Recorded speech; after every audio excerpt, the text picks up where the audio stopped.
There's no one around to answer all my questions now that Ben's gone. It's a stark fact that reasserts itself each time I wonder what I'm supposed to do now.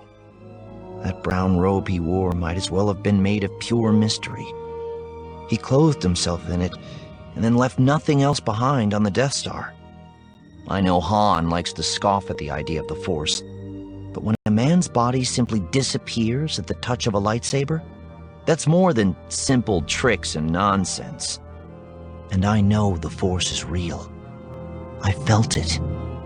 I still feel it, actually, but I think it's like knowing there's something hidden in the sand while you're skimming above it.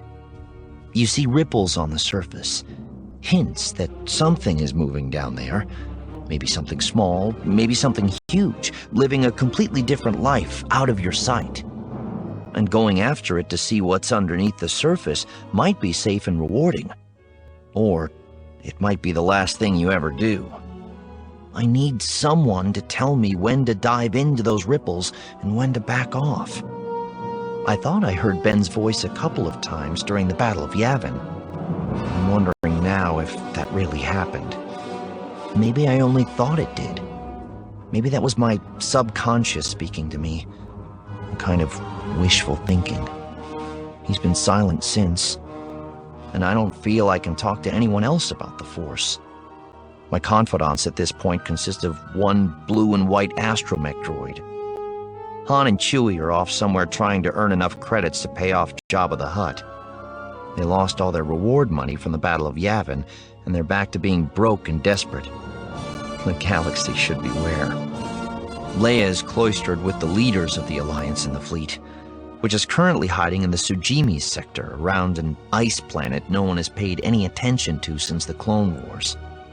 Not that she would want to hear about my worries any more than I would like to speak them. She has much more important things to do than to waste time putting a bandage on my insecurities. 3PO is with her, no doubt feeling unappreciated for his predictions of imminent doom in over 6 million forms of communication. That leaves R2 and me free to run an errand for Admiral Ackbar. I've been dispatched to Rhodia in an effort to open a secret supply line to the Alliance. I'm not supposed to call it smuggling. Ackbar has serious issues with the very concept, but the truth is, the Alliance can't operate without it. Since the Empire is trying to shut down our lines of supply in the Outer Rim by going after smugglers' dens, and the established black markets in the core are a bit too risky for us to employ, we have to look for other sources to exploit. Rhodia is under Imperial control, but Leia suggested that the Jakku clan on the B2 continent might be open to working with us. She said they despise the ruling Chatsa clan and are highly skilled at manufacturing weapons, armor, and other hardware we could use to fight the Empire. Leia was betting they'd defy the Empire to spite the Chatsa clan, and we stood to benefit. Mon Mothma was unsure of the idea, but Ackbar surprised everyone and weighed in with Leia, and that decided it. I don't know what it is about Ackbar that tends to quash arguments.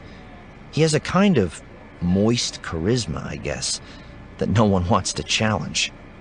I know I don't want to dispute him anyway.